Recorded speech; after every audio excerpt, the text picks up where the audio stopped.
CPM-ന്റെ ഏറ്റവും വലിയ ശത്രു മുഖ്യമന്ത്രി വി.ഡി. സതീശനല്ല. വി.ഡി. സതീശൻ എന്ന് പറയുന്നത് കമ്മ്യൂണിക്കേറ്ററാണ്, അല്ലെങ്കിൽ ഡിബേറ്ററാണ്. നിങ്ങൾ ആദ്യം ഈ വീഡിയോ ഒന്ന് കാണുക, എന്നിട്ട് ബാക്കി മൊത്തം കൂടെ ഞാൻ ഒരുമിച്ച് പറഞ്ഞുതരാം. കുറച്ച് നിങ്ങൾക്ക് വീഡിയോ കാണുമ്പോൾ മനസ്സിലാവും, ബാക്കി സംഭവങ്ങൾ വിശദീകരിച്ച് ഞാൻ പറഞ്ഞുതരാം. സംസ്ഥാനത്തിന്റെ സാമ്പത്തിക സ്ഥിതി സംബന്ധിച്ച ധവളപത്രം ഞാൻ മേശപ്പുറത്ത് വയ്ക്കുന്നു. ഒരു ധവളപത്രം അവതരിപ്പിക്കുമ്പോൾ ഗവൺമെന്റ് ഡോക്യുമെന്റ് എല്ലാം നോക്കിയിട്ടാണ് സർ വെക്കേണ്ടത്. ഞാൻ കഴിഞ്ഞ 5 വർഷക്കാലമായി സഭയിൽ എത്രയോ കാര്യങ്ങൾ കണ്ടത് അങ്ങനെയാണ് സർ. നിയമസഭാ നടപടിക്രമങ്ങൾ അങ്ങ് 5 വർഷം അങ്ങേക്ക് അറിയാമെന്ന് പറഞ്ഞു. എനിക്ക് 25 വർഷം അറിയാവുന്ന ആളാണ്. ഇതാണ് നടപടിക്രമം, ഇതാണ് നടപടിക്രമം. അങ്ങ് പരിശോധിച്ചാൽ മതി. ഇതാണ് പൊളിറ്റിക്കൽ ഡോക്യുമെന്റ്. ഇതൊരു കൃത്യമായ പൊളിറ്റിക്കൽ ഡോക്യുമെന്റ് ആണ്. ഇതാണ് പൊളിറ്റിക്കൽ ഡോക്യുമെന്റ്. അങ്ങ് ഇത് വായിച്ചു നോക്കിയിട്ട് പോലില്ലല്ലോ. വായിച്ചു പോലും നോക്കാതെ അങ്ങയുടെ കയ്യിൽ ഇപ്പൊ കോപ്പി എത്തുന്നേ ഉള്ളൂ. അതിനു മുമ്പ് ഇതൊരു പൊളിറ്റിക്കൽ ഡോക്യുമെന്റ് ആണ്. അങ്ങ് എങ്ങനെയാണ് മുൻകൂട്ടി പറയുന്നത്? നടപടിക്രമങ്ങളുടെ ലംഘനം ഉണ്ടാകരുത് എന്നുള്ളതാണ് ഞങ്ങൾ ഉദ്ദേശിച്ചത്. ആ നടപടിക്രമങ്ങളുടെ ലംഘനം പൂർണ്ണമായിട്ടുണ്ടായിരിക്കുന്നു. ഏത് നടപടിക്രമമാണ്, ഏത് ആക്ട് ആണ്, ഏത് റൂൾസ് ആണ്, ഏത് പ്രൊസീജിയറാണ് ലംഘിച്ചുകൊണ്ടാണ് ഇത് നടത്തിയതെന്ന് പറയാൻ കഴിഞ്ഞിട്ടില്ല. പിന്നെ ജസ്റ്റ് പറയാലോ. ധവളപത്രം തയ്യാറാക്കുന്നത് നമ്മുടെ ധനകാര്യ വകുപ്പായിരിക്കണമായിരുന്നു. അതിന്റെ വ്യതിയാനമാണ് വന്നിട്ടുള്ളത്. ഇതിനു മുൻപ് ഇങ്ങനെയാണ് ചെയ്തത്, അതുകൊണ്ട് നിങ്ങളും ഇങ്ങനെ ചെയ്യണം. ഞങ്ങൾക്ക് ഞങ്ങളുടേതായ രീതിയുണ്ട്. ഞാൻ പറഞ്ഞല്ലോ, നിങ്ങൾ പിന്തുടരുന്ന നയം തുടരാനല്ല ഞങ്ങൾ ഇവിടെ ഇരിക്കുന്നത്. ഞങ്ങളെ ജനങ്ങൾ ഇവിടെ ഇരുത്തിയിരിക്കുന്നത് അതിനല്ല. ആ നയങ്ങൾക്ക് മാറ്റമുണ്ടാകണം, ആ സമീപനങ്ങൾക്ക് മാറ്റമുണ്ടാകണം. അതിനാണ് നിങ്ങളെ പരാജയപ്പെടുത്തി ഞങ്ങളെ വിജയിപ്പിച്ച് ഞങ്ങളെ ഈ കസേരകളിൽ ഇരുത്തിയിരിക്കുന്നത്. ആ മാറ്റം ഉണ്ടാവുക തന്നെ ചെയ്യും. കുറച്ചൊക്കെ മനസ്സിലായില്ലേ? ഏറ്റവും വലിയ പ്രശ്നമാണെന്ന് പറയുക ഈ CPM ഈ 5 വർഷം നേരിടാൻ പോകുന്നത്. കഴിഞ്ഞ ഇതിന് മുമ്പത്തെ ടൈമിൽ 99 അംഗങ്ങളുമായിട്ട് മുഖ്യമന്ത്രിയും സ്പീക്കറും ഒക്കെ ആയിട്ടിരുന്നപ്പോൾ പോലും ഇവർക്ക് ഈ പറയുന്ന 40, 39 അല്ലെങ്കിൽ 41 അംഗങ്ങളുമായിട്ടിരുന്ന വി.ഡി. സതീശനുമായിട്ട് പിടിച്ചിരിക്കാൻ സാധിച്ചില്ല. സ്പീക്കർ കൂടെ ഉണ്ടായിട്ട് നമ്മൾ ഓർക്കണം. ഇപ്പോൾ സ്പീക്കറും കൂടെ 102 അംഗങ്ങളും ഒക്കെയുള്ള വി.ഡി. സതീശനെ, മുഖ്യമന്ത്രിയായിട്ടുള്ള വി.ഡി. സതീശനെ പിടിച്ച് ഇവരെങ്ങനെ നിർത്തുമെന്നാണ് ഇവർ വിചാരിക്കുന്നത്. സതീശൻ്റെ നാക്ക്, സതീശൻ കമ്മ്യൂണിക്കേറ്റർ, സതീശൻ്റെ ഡിബേറ്റിംഗ് സ്കിൽസ് ആയിട്ട് പിടിച്ചിരിക്കുക. എത്ര പ്രിപ്പയർ ചെയ്ത് വന്നാലും പിടിച്ചിരിക്കാൻ പറ്റില്ല. ഇപ്പം നമ്മൾ ഈ സഭയുടെ കുറച്ച് ദിവസങ്ങൾ തന്നെ കണ്ടു. ഈ നിയമസഭ നമ്മൾ കാണുന്നത് തന്നെ തൂക്കിയടി അങ്ങോട്ടൊരു സാധനം ഇടുമ്പം 10 ഇരട്ടിയായിട്ട് തിരിച്ചു കൊടുക്കും. നിങ്ങളിപ്പോൾ കണ്ടില്ലേ, ചെറിയ ഡോസാണ് ഞാൻ നിങ്ങളിപ്പം കാണിച്ചത്. ഇതുപോലെ അടിച്ചുകൊണ്ടിരിക്കും. എത്ര പഠിച്ചിട്ട് വന്നെന്ന് പറഞ്ഞാലും ഇപ്പറേ ആരെങ്കിലും നല്ല ഡിബേറ്ററോ കമ്മ്യൂണിക്കേറ്ററോ ഉണ്ടോ? ഇല്ല. പഠിച്ചൊന്ന് പ്രസൻറ്റ് ചെയ്യാൻ പറ്റിയ ആരും പോലും ഇല്ല, അല്ലെങ്കിൽ നല്ല മലയാളത്തിൽ പറയാൻ പറ്റിയ ആരും പോലും ഇല്ല. അത് ഞാൻ ഈ വീഡിയോ വേറൊരു ഭാഗത്ത് ഞാൻ കാണിക്കാൻ പറഞ്ഞ മലയാളം സ്കില്ല്. അപ്പം ഈ അച്ചടിച്ച ഭാഷ വന്നിട്ട് വടിവൊത്ത ഭാഷയിൽ ഉദ്ബോധിപ്പിക്കാനായിട്ട് വരുന്നവർക്ക് ജനങ്ങളെ മനസ്സിലാക്കുക എന്ന് പറയുന്നതാണല്ലോ എൻ്റെ ഏറ്റവും വലിയ ഫാക്ടർ. വി.ഡി. സതീശൻ്റെ സ്കില്ലെന്ന് പറഞ്ഞാൽ വി.ഡി. സതീശൻ പറയുന്നത് ജനങ്ങൾക്ക് കൃത്യമായിട്ട് കണക്റ്റ് ആവും. വി.ഡി. സതീശൻ പറയുന്ന ആളുകൾക്ക് കൃത്യമായിട്ട് മനസ്സിലാവും. വി.ഡി. സതീശൻ്റെ ആ ഒരു സംഭവമായിട്ട് ആൾക്കാർ കണക്റ്റ് ആവും. ഇതാണ് വി.ഡി. സതീശൻ്റെ സ്കില്ല്. നേരെ മറിച്ച് അപ്പറേ സാധനമില്ല. അപ്പുറം ആൾക്കാർക്ക് മനസ്സിലാകത്തില്ല. ഒന്നാമത് പ്രതിപക്ഷ നേതാവായിട്ട് ഇപ്പം നമ്മുടെ പിണറായി വിജയനെ വെച്ച് തന്നെ ഏറ്റവും വലിയ റോങ്. കാരണം പ്രതിപക്ഷ നേതാവെന്ന് പറയുന്ന മുഖ്യമന്ത്രി പോലല്ല, ഇച്ചിരി കൂടെ അടിച്ചടിച്ച് നിൽക്കേണ്ട ആളാണ്. സ്കില്ല് നല്ല രാഷ്ട്രീയക്കാരനാണ്. നമ്മൾ എന്ത് പറയുന്നത് പറയാൻ പിണറായി വിജയൻ. പക്ഷേ നിലവിൽ അദ്ദേഹത്തിൻ്റെ പ്രായം ഒരു മാറ്റമാണ്. ഇദ്ദേഹമായിട്ട് ആര് പിടിച്ചിരിക്കും? ജനീഷ് കുമാറിൻ്റെ ഇന്നലത്തെ ഒരു പ്രസംഗം ഞാൻ കേട്ടു. ചിരിച്ചടപാട് തീർന്നു പോയി. അൺലിമിറ്റഡ് മിസ്റ്റേക്ക്, അൺലിമിറ്റഡ് മണ്ടത്തരം. ആര് പിടിച്ചിരിക്കും? ബാലഗോപാൽ പറഞ്ഞ ഇവിടെ ആർക്കെങ്കിലും മനസ്സിലാവുമോ? പിന്നെ ആരാ ഉള്ളേ? ഇതാണ് ഏറ്റവും വലിയ കുഴപ്പം. ഈ നമ്മളിപ്പോഴും ഉണ്ടല്ലോ പൊളിറ്റിക്സ്, നമ്മൾ പറയും ഇപ്പോഴും ഈ നമ്മൾ തലമുറ മാറ്റം ഉണ്ടാക്കാം, അല്ലെങ്കിൽ പുതിയ ആളുകൾക്ക് സീറ്റ് കൊടുക്കാം, 2 ടേം 3 ടേം എന്നൊക്കെ പറയാം. പക്ഷേ ഏറ്റവും വലിയ വിഷയം എന്നാ, ഈ ടേം കണക്ക് കൊടുക്കുമ്പോഴും പെർഫോം ചെയ്യുന്നവരെ മാറ്റി നിർത്തരുത്.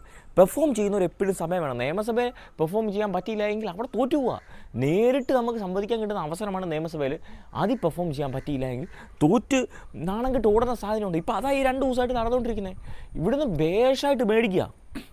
ഇവിടെയോ കമ്മ്യൂണിക്കേറ്റർമാരുടെ അല്ലെങ്കിൽ കമ്മ്യൂണിക്കേഷൻ സ്കില്ലുള്ള ഡിബേറ്റർമാരുടെ അല്ലെങ്കിൽ ആളുകളെ മനസ്സിലാക്കി കൊടുക്കാൻ പറ്റിയ ആൾക്കാരുടെ അയ്യര് കളിയാണ്. പുതിയ പിള്ളേരടക്കം അന്യായിട്ട് പെർഫോം ചെയ്തു.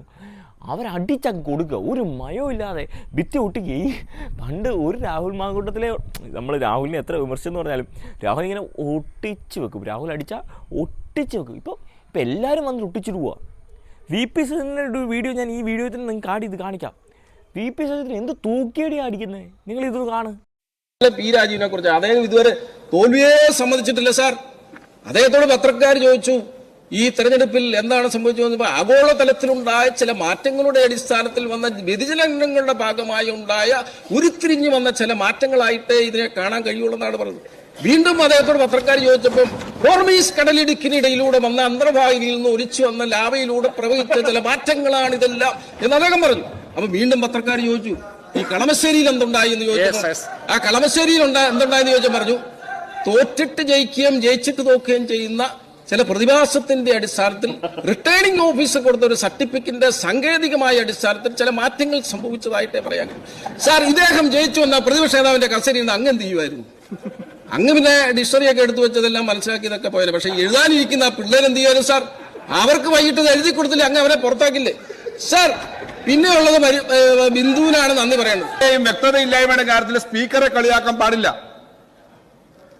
ഇല്ല, അങ്ങനെയാണല്ലോ, അങ്ങനല്ലേ പറഞ്ഞേ. അങ്ങനെ മനസ്സിലാവത്തില്ല, അത് ചെറിയാൻ പാടില്ല. ഞങ്ങൾ പറഞ്ഞതേ ഉള്ളൂ, സ്പീക്കറെ പറഞ്ഞതുകൊണ്ട് പറഞ്ഞതാണ്. പറയുന്നത് ശരിയാവുന്നില്ല, വ്യക്തമാവുന്നില്ല എന്നല്ല ഉദ്ദേശിച്ചത്. കുട്ടികളെ കുറിച്ചാണ് ക്ഷമയുടെ കേന്ദ്രമായിരിക്കണം. സാർ, പി രാജീവിനെ കുറിച്ച് അതേ VP ശശീന്ദ്രനൊക്കെ ഇമ്മാതിരി കൊടുപ്പ് കൊടുക്കും നാലും പ്രതീക്ഷയാണോ? ചുമ്മാ വരിക, ഒട്ടിച്ചു വെക്കുക. VP ശശീന്ദ്രൻ ഇപ്പം എന്നാ ചെയ്തത്? ആ പി രാജീവിനെ ഒട്ടിച്ചങ്ങ് വെച്ചു, പച്ചയ്ക്ക് ഒട്ടിച്ചു വെച്ചു. ഇത് തന്നെയാണ് പ്രസംഗിക്കുന്നവരെല്ലാം ഇന്നലെ അഭിനടിച്ചു കൊടുക്കുന്നത് കണ്ടു. പ്രസംഗിക്കുന്നവരെല്ലാം വന്നിട്ട് ഒട്ടിച്ച് വെച്ചിട്ട് പോവുക, ഫിനിഷ് ചെയ്തിട്ട് പോവുക. ഇപ്പം നന്നായിട്ട് അടിച്ചു കൊടുക്കാൻ പോലുമില്ല. നമ്മൾ അതേസമയം കഴിഞ്ഞ ഈ 10 വർഷം UDF പ്രതിപക്ഷത്തിരുന്ന സമയത്തായപ്പോഴും നമ്മൾ സിമ്പിളായിട്ട് ശ്രദ്ധിച്ചു നോക്കിയറിയാം. ഈ 10 വർഷത്തിനിടയ്ക്കും CPM ഡിഫെൻഡ് ചെയ്യാനായിട്ടും അടിച്ചു കൊടുക്കാനായിട്ടും CPM പറപ്പിക്കാനായിട്ടും ഒക്കെ അല്ലെങ്കിൽ ചോദ്യം ചെയ്യാൻ സ്കില്ലുള്ള ആൾക്കാരുണ്ടായിരുന്നു. VD സതീശൻ അവിടെ ഉണ്ടായിരുന്നു, ആദ്യ ടൈമിൽ ഷാഫി പറമ്പിൽ അവിടെ ഉണ്ടായിരുന്നു, അല്ലെങ്കിൽ റോജി എം ജോൺ അവിടെ ഉണ്ടായിരുന്നു, VT ബൽറാം ആദ്യ ടൈമിൽ അവിടെ ഉണ്ടായിരുന്നു. സെക്കൻഡ് ടൈമിലേക്ക് വരുമ്പോൾ ഒരു ഘട്ടം കഴിയുമ്പം ഷാഫി ആദ്യത്തെ ഘട്ടത്തിൽ ഷാഫിയും റോജി എം ജോണും അടക്കമുള്ളവരുണ്ടായിരുന്നു. അതിനുശേഷം പിന്നെ ആര് വരുന്നു? പിന്നെ രാഹുൽ മാങ്കൂട്ടം വന്നൊരു ഘട്ടത്തിൽ VD സതീശൻ അവിടെ നിറഞ്ഞു നിൽക്കുന്നു, അന്യമായിട്ട് പെർഫോം ചെയ്യുമായിരുന്നു. ഇവിടെ ഏറ്റവും വലിയ വിഷയം ഔട്ട്ഡേറ്റഡ് ആയി പോകുക എന്നുള്ളതാണ്. എനിക്ക് തോന്നുന്നില്ല 5 വർഷം കഴിഞ്ഞാൽ ഒരു CPM ഒരു കമ്പാക്ക് പോസിബിൾ ആണെന്ന് തോന്നുന്നില്ല.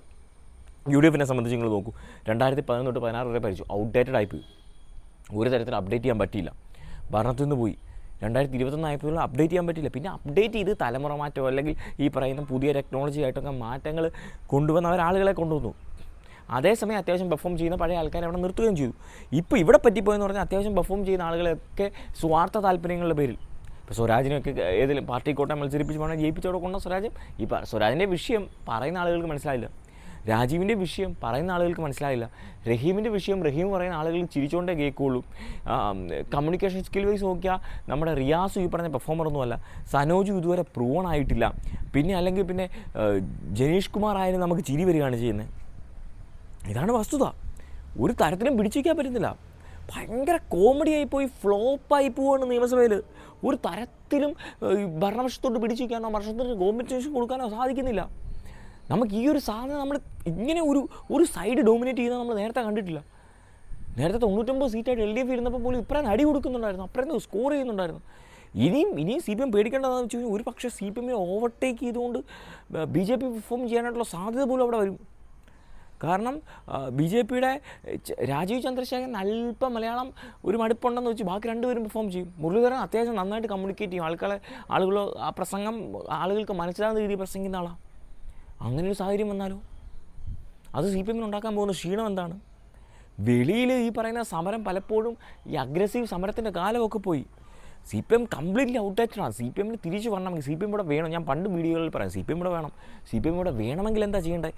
ഇവിടെ കംപ്ലീറ്റ് ആയിട്ടൊരു ഒരു ഒരു ഒരു ചേഞ്ച് ഇവർ ഉണ്ടാക്കണം. ഇവരുടെ പാർട്ടി ക്ലാസ്സുകളുടെ ശൈലിയടക്കം മാറ്റണം.